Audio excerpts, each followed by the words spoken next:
Like, I don't think I'm a raging moron or anything. I try to be more subtle with my idiocy. Today I wanted to talk about something a little bit different. I actually just finished my first sci-fi book that I have read on my own volition. And I just really, really want to talk about it because I loved it so much and it was so good. And I feel really excited by this discovery for me, this new discovery, this new genre. Before I get into the details, I do want to talk about the specific book that I read, which is Leviathan Wakes, which is part of the Expanse series. So I do want to talk about it specifically, but before I get into it, I do kind of want to just preface this by saying that I realize that I typically try to talk about horror-related things. I made the decision to try to expand my horizons a bit, and I'm really excited about it. And so I guess I just wanted to talk a little bit about that, about broadening your horizons, about trying new things, new genres. I think with science fiction in particular, I have allowed myself to be a little bit intimidated by it.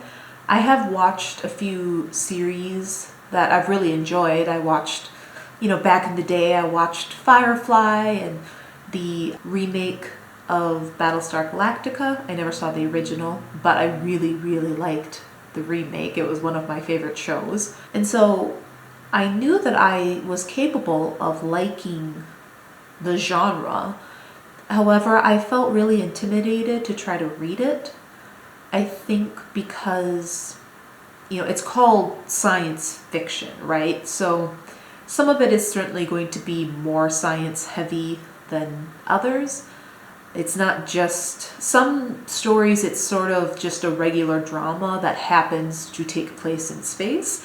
Other ones are very science heavy with a lot of that kind of lingo and whatnot, I imagine. And so, to be perfectly honest, I think I was just scared that I wouldn't be smart enough to be able to read it. I guess I thought that I would be out of my league and overwhelmed and I wouldn't be able to follow along.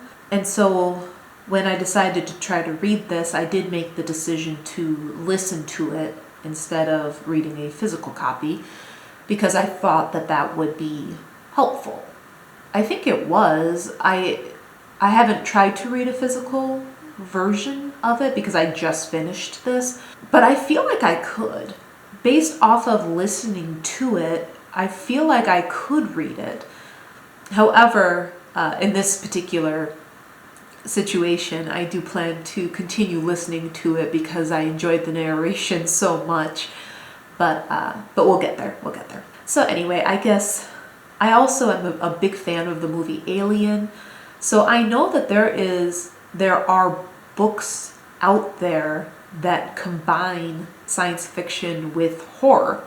And even just this story itself, yeah, it's not as gory as a horror novel would be, but it does get very detailed into some gross things, talking about symptoms of radiation sickness or just other gross body horror types things. It does kind of delve into that just a little bit, and just the scenarios that are happening are scary.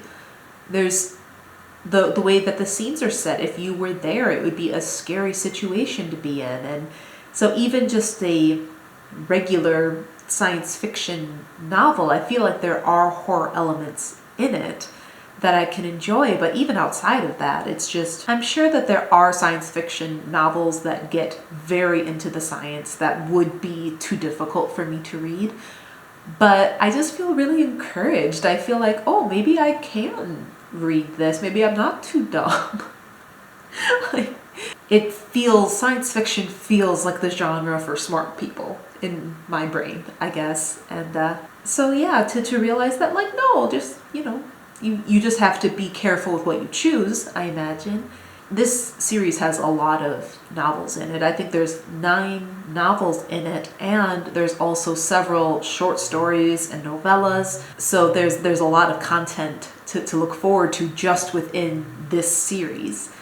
And that's not to mention, like, I have a whole world of science fiction to possibly explore. The only other science fiction book I've ever read was Ender's Game. I had to read that for school, so that really wasn't on my own volition, and obviously my hand was kind of being held because it was for English in high school. I think the thing that I'm getting out of this too is that based off of the first novel, like I said, I do want to continue listening to it purely because I just enjoyed the narration so much. It's narrated by Jefferson Mays, and it's so well done. It's so good. So I intentionally want to make that choice with this series. But I think based off of this first experience, I feel like I could physically read science fiction without being overwhelmed, as long as I was careful about, which one I chose. But I think too that the sun is coming out. Hell yeah. Hell no. I don't know. So sorry if there's a glare, my bad. I can't time this for anything in the world. I am physically incapable of timing this better. Apologies. Anyway, I feel like if I couldn't read a physical copy without getting confused and I had to listen to the audio version, then I would just do that. Set your ego aside. If you have to listen to it to enjoy the story, then do that.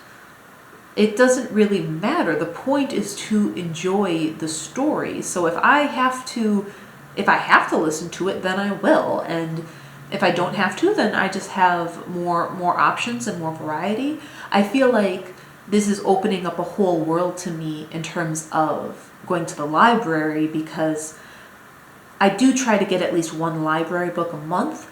And it's not always easy to get good horror there, especially you're not going to find like extreme horror there, but I feel like there's a good chance that there will be some decent science fiction. So I kind of want to try to find if there's a good science fiction horror series that I could maybe start and see, what sort of options I have at my local library. So I don't know, I feel really excited to have like a new genre that I'm including in my reading, and it's like a whole new world is opening up. And I guess just that feeling for myself that like I can actually, like, yeah, I wrote it off for so long just thinking that I couldn't do it, and I could, so fuck it, like, let's go, right? Like, I'm excited about that. That rant aside, about this specific book, because this book was so good. It's long though, it's a big boy, but it's good. It doesn't feel like it's being dragged out, if that makes sense, right? This series is called the Expanse series. There is also a TV show on Amazon Prime. I have not watched the whole thing. I did start it because I wanted to, but I don't know how far the TV show goes. Like I said, there's there's 9 novels in this series. I'm not sure how far the show gets, if it's just the first book or if it gets further. I'm not really sure, but that exists. This story, I don't want to give too much away in case there is even a single person who's like, I want to read this. I don't want to give some big spoilers. This story is written from 2 perspectives. You have a man named Miller who is a detective, and you have a man named Jim Holden who ends up being the captain of this crew. So you have each chapter, it flips back and forth between these 2 men, and you're getting everything from their perspectives. And you have these 2 separate storylines that, a little bit into the book, these 2 stories start to converge, and then you see how they come together. This story, the overall arc is that people have, traveled beyond Earth, and so now you have people on Earth, you have people on Mars, you have people on the moon, you have the asteroid belt, you have all the things that come with people living in different physical regions. Just like on Earth, You have the different politics, and you have religions, and you have all of those sorts of complications. So you have that sort of as the backdrop to the plot. It gets into politics and class. Like, they never I don't remember them specifically talking about unions, but they do talk about workers' rights. There's something from space that is bigger than anything that anyone has dealt with prior. And so, of course, there's this issue of, can it be controlled? And if it can be controlled, who's going to control it? People wanting it, viewing it as a potential threat to humanity itself, or is it a tool for power, and who's going to get it, and who's going to get that power and that control? And so you have these two different perspectives, and just this journey of what happens so far. I hope that that's vague enough, but also specific enough that you're getting the gist. But I really don't want to give too much away, because there's so much. It's a very big book.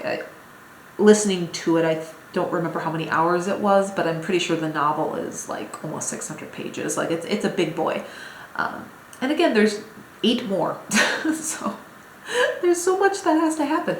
Did I say who this is by? This series is by James S.A. Corey. And I think, based off of this first book, that he is an absolutely fantastic writer. My favorite thing about the way that he writes is that he does not tell you what someone is feeling. He'll show you instead of tell you. He'll describe what they are physically experiencing, and you can put the pieces together as to what that means. That he's, trying to swallow the lump in his throat, or he feels a pit in his stomach. Those physical indicators of emotion. He uses that so much, and I just love that he uses that and lets us interpret what that means that person is feeling. The way he describes things, the details, everything about this book, I just absolutely loved the way that he wrote. And the story itself, that's just a good, interesting, well thought out story, but also that it's written in a way that's so enjoyable, and it's narrated so well. It's just all those things coming together to just make it such an enjoyable experience. It's definitely also something that, at least so far, there's no push for a specific moral view. He gives differing opinions on things, and he makes them both seem reasonable. So if you have two differing views where one person thinks that it's imperative that they reveal the truth and announce it to everybody, and the other person thinks that that's not what is for the greater good, that that's going to cause more harm than good, it's not clear which one the author thinks is correct. Both of these people seem reasonable in their opinions. And it's like, you're not even really sure how you feel. Because it's like, yeah, I see both sides of it. And those questions of morality of, just if everything was out in the open, the issue is always that people don't have enough information. And if they did, they would be able to make the right decisions. Versus, know that people will not wait, because there's no way to know that you have all the information. So people are getting bits and pieces, and there's no way for them to not react off of what they have. And so people jump to conclusions, and then by the time the rest of the information or more information comes out, it's too late. Right? They've already hung the guy that they thought did it. Well, more information came out, he didn't. Whatever. Can you trust people with the truth, to do the right things with the truth? It's just these big moral questions that, again, it never feels like the point of the story. It's just because that's our human nature to ask those questions. So it just makes sense that these characters going through these huge experiences would be asking those questions. The relationships that people have with each other, it's believable, it's not rushed, everything is just really well paced, which is saying a lot for such a big book. in conclusion, the point of it all is just that don't ever like hold off on things because you think that you can't.